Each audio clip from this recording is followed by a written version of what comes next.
We're here in Crestron on-site live with Wendy Feldstein, and we have the pleasure to spend a few minutes with Wendy out of her really hectic schedule. And thank you so much, Wendy. Well, thank you. Good to see you. Yeah, appreciate it. So Crestron started in 1969. Well, it's technically 1972 when we became officially Crestron Electronics Incorporated. Oh, so. Great. I'm sure at the early days, it's a really tough startup. Do you have any memory? Can you tell us a little bit about it? Of course, I lived through the whole thing. So my dad got fired, and he started a company in our basement in our house in Cresskill, and it was a split-level house. And one day he was not at work, and he was home in the basement. And we came home, and we're like, "Oh, Dad's in the basement." And he put in a phone, and he's like, "Don't answer that phone, no matter what happens." And we're like, "Okay." So back then, you didn't ignore phone rings. Yeah. You know, people don't realize that. But anytime a phone rang, you answered right away. So we'd look down and we'd just stare at this phone ringing in the basement. And then I wasn't very good at spelling. I inherited that from him. I got better as I learned to read over the years.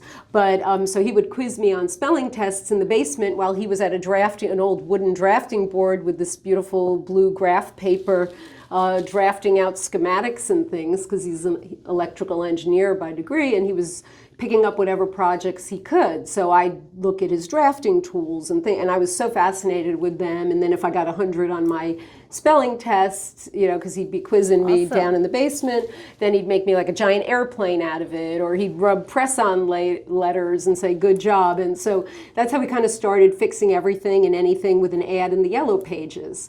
So then it built from there, and he got certain jobs and certain things. And then me and my sister, who were in like kindergarten and first grade at the time, started doing assembly work in one level up in the playroom. Wow. And doing certain things. And then he eventually rented some space in Closter over a deli that had really good orange soda and cannolis that were wow. that was like the treat. And so we'd always be at work hanging out, or if my mom had to do something with my sister, they'd dump me there and I'd have to watch my brothers, and I'd come up with fun activities for them to do. Or even in first grade, I was like, I want to go in and help. So I went in and I was bending resistors and capacitors. There was a little red form, and I'd bend resistors and capacitors. And he was doing weird things like there's a take a bite out of crime dog. He was automating that, and a little R2-D2 type robot.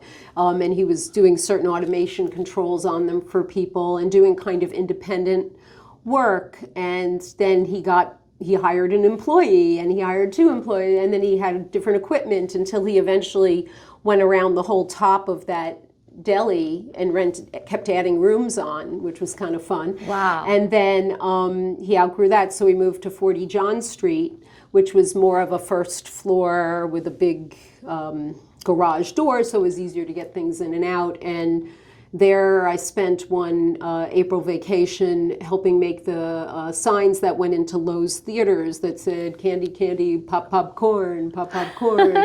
And I was gripping sockets and putting them into this metal backplane, and then it would flip down and go into an assembly, and then we put the decorative cover on top, and then I'm sitting there screwing in little light bulbs that color matched.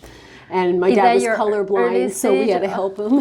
Yeah. So is that how you become a woman engineer? Well, I'm technically an industrial designer. I oversee all of the mechanical engineers, mechanical designers, the state-of-the-art prototype shop where I helped handpick each piece of equipment, and our documentation, our bill of materials. All of those things were things that I helped establish and progress, how we did those things over the years. But I just always was into the mechanical thing. I think it's just in my DNA. Like when I was in kindergarten, I was allowed to go into the basement, and there were certain tools I was allowed to use when Dad wasn't home, and certain tools I had to wait for him to use. And I was just so into it. I was down there all the time playing around, and he put a pressure forming machine in, and he was making these pain suppressors, which was unique at the time. And there was a Dr. Saul Liss that he worked with, who they made the electronic pain suppressor where they would put two probes and run the electrodes through to stimulate the muscles, which helped with pain suppression. And that was so unique. Now you go to get physical therapy and everybody and their brother has one, and you can even buy one for $20 at CVS now, right? But back then it was so rare and unique, and he has a patent on it. Yeah. And so he had to pressure form them, but of course he was also very artistic, so he was building out of clay this Count Zorsky, we called him, mask. And so he and I were down there and like really into it, and then he pressure form it, and I wanted to paint them, and we talked about all. So I started to learn these things. It was just in my nature to like it. You know, he'd be like, "Hey, want to go for a ride?" I'd be like, "Yeah." I wouldn't even ask where we were going. It's just like, we're going somewhere. I'm gonna do. And if it was the hardware store, oh man, he would go off doing his thing, and I might follow around and listen in. But then I'd go off and I'd look at all the bolts and the screws, and I just love the hardware store. It's so rare for a woman to be in that field, especially. Well, I think it's rare for women to get exposed to that field. I think there's lots of women who are interested in that, but then they're handed a Barbie doll. Yeah. So I never handed my kids Barbie dolls. The ones they got were presents from other people, giving them things. Yeah. I never handed my kids Barbie dolls. I took phones apart with them. Wow. And in I think second grade, I was like, "Oh, look, I got another broken there." And my daughter's like, I know. It's an elastomer keypad that's underneath the caps, and then that's the circuit board. Yeah. So they know circuit boards since they were kids. Yeah. Because I'd always take whatever was broken. Oh, the phone broke? Okay, great. Now we have a project to take apart. So. Amazing. So Crestron is a front pioneer for home automation, office automation, essentially the entire automation, the core. But we're trying to promote Industry 4.0 with automation for all the other businesses. Can you give us a few examples how Crestron did so well, and how does automation become so integrated into your DNA? Well, 4.0 people see differently, right? Yeah. So some people say there's only one real industrial revolution, but some people see these four as counting coal, electricity, nuclear, and now 4 is really green energy, right? And so that part of it I really like. So like we just had a meeting about something, and I was like, you can't make an art project out of it. You can't glue that. You can't overmold the metal in the plastic. You have to keep it simple. You have to keep it clean. I need to, ideally, if I could snap something apart, drop it down, and then have an automated sorter sort it into recycling. We need to design and think that way. We can't always get it exactly that way, but we have to. That has to be the goal that we're working towards. And from day one, when I came in years ago, back in the early 90s, we had styrofoam corners. We had like 8 styrofoam corners around a box and then in another box. And I was like, this is nuts. So I got rid of that. I got rid of all the styrofoam many years ago, decades ago, and I put end caps that were corrugated on a smaller box, and I did drop testing and proved out that we didn't need to do all this over packaging and kept the packaging smaller.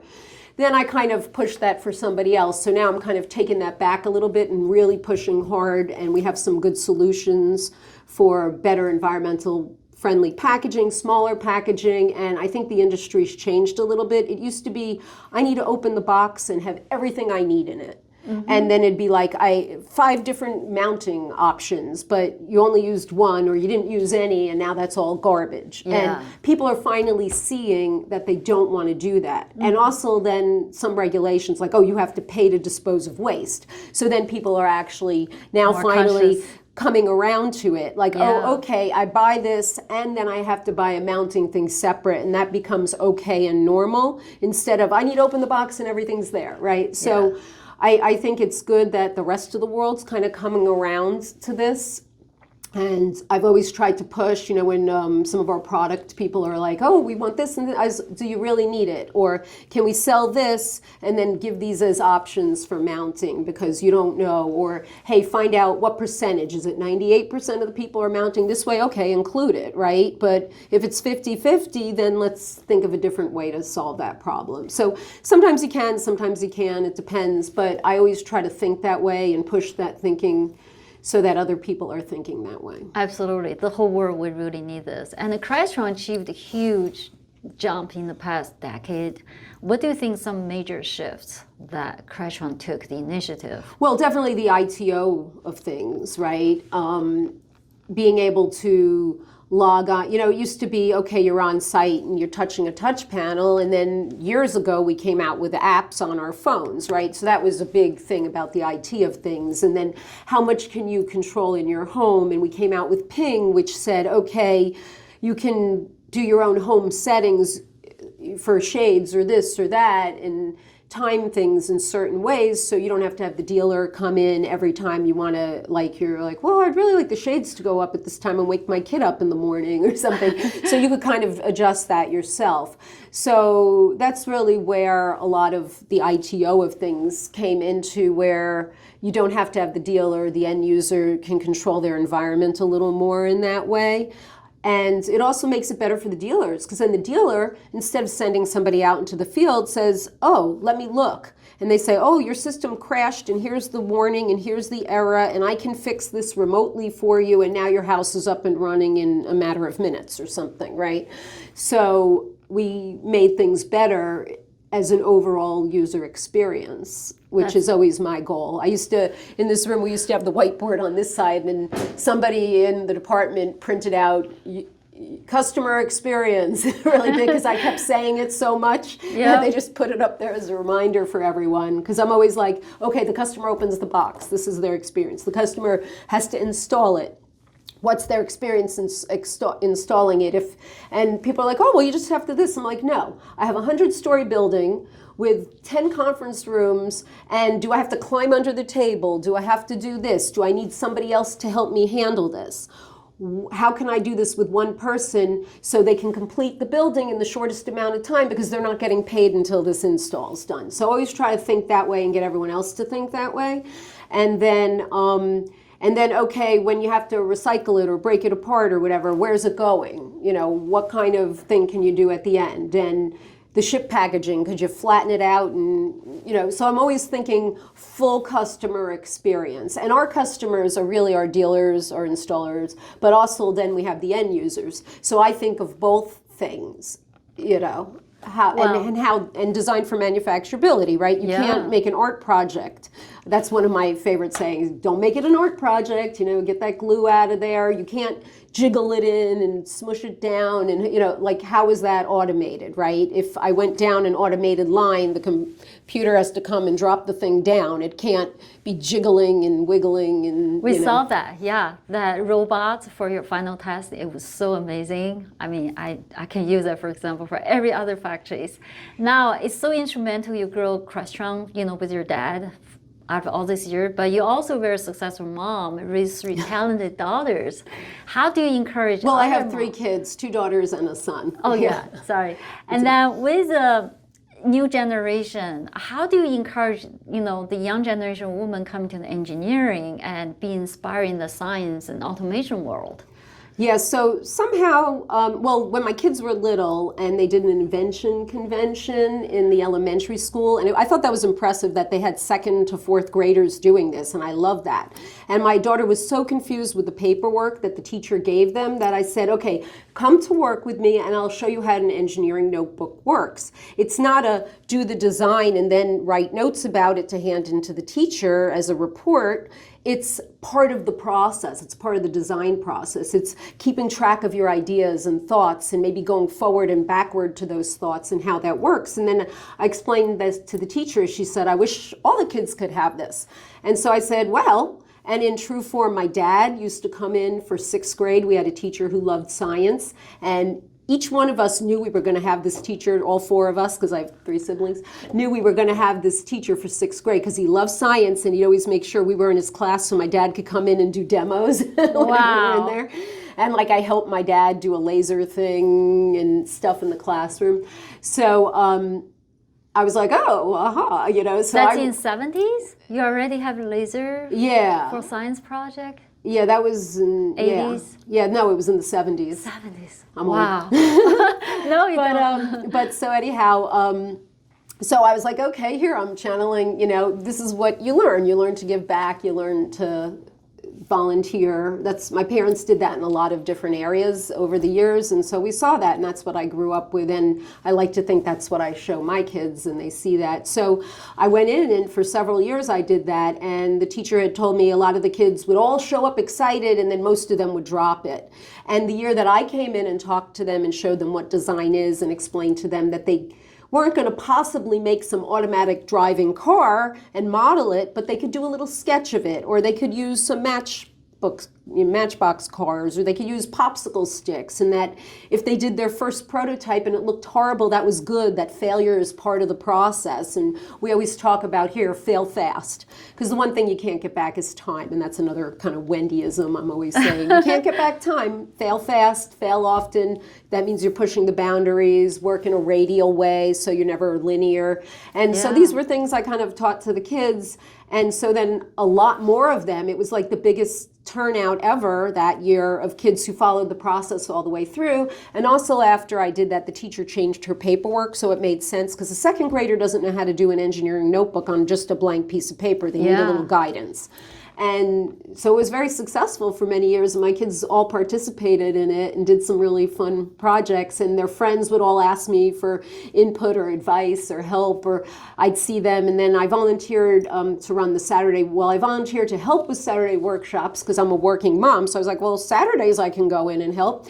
And then the woman was very organized, and then I took her organization and turned it all electronic and made it easier, and eventually did online registration and things, and I'd get volunteer parents, and I'd bring in technical things like a robotics class and a forensics class, and things to appeal to the older kids and the younger kids, and also art, knitting, and all sorts of different varieties of things.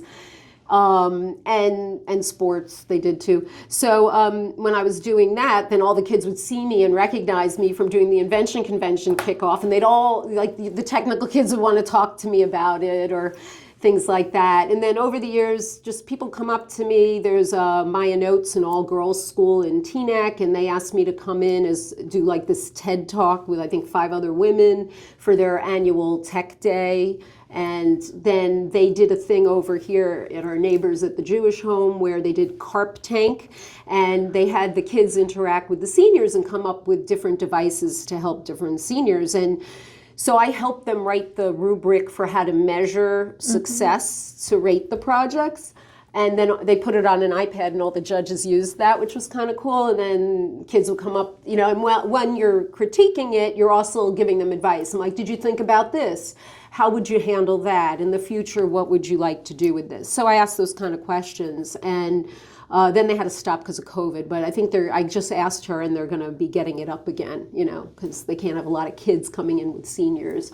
And then I just... not this past weekend, the one before, I was over at Bergen Academies, which is one of those kind of specialty public schools, and I helped judge a high school science fair, which I've done for the last, I think, 6 years maybe, and then in June I'll help again with the middle schoolers, and I wound up being a head judge after doing it for like a year, and I'll either judge in environmental science or engineering, wherever they need me.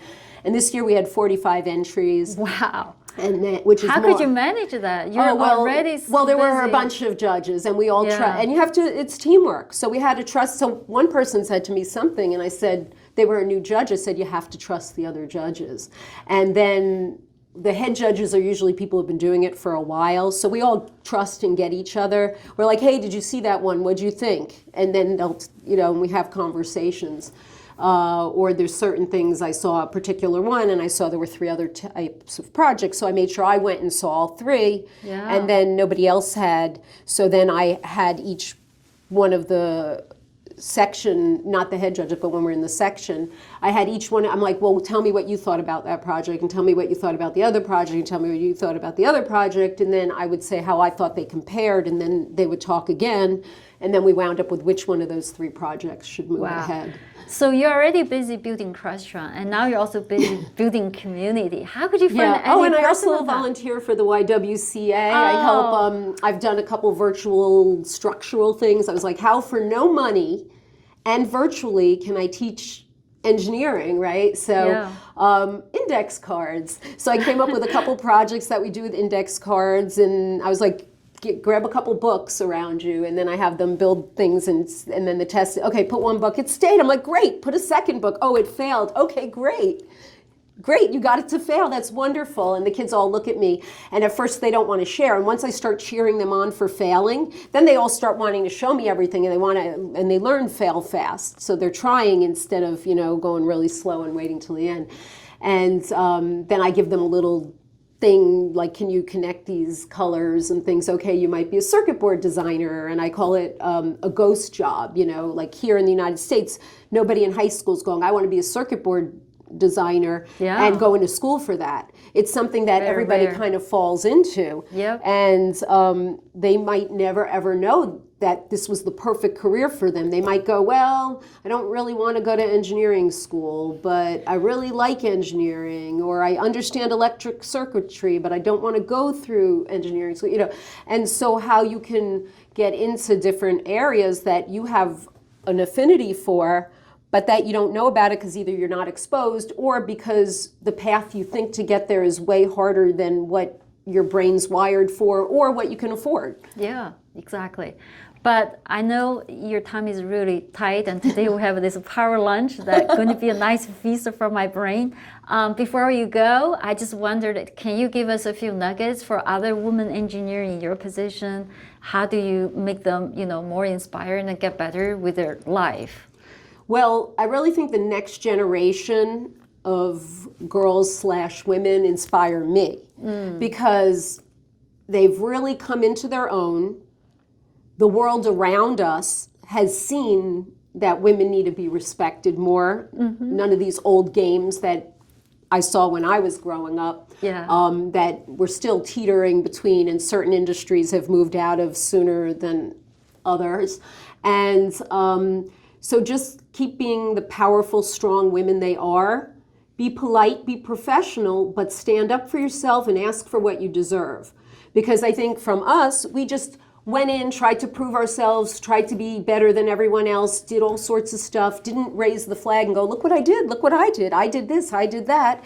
And we just hoped somebody would notice and give it to us.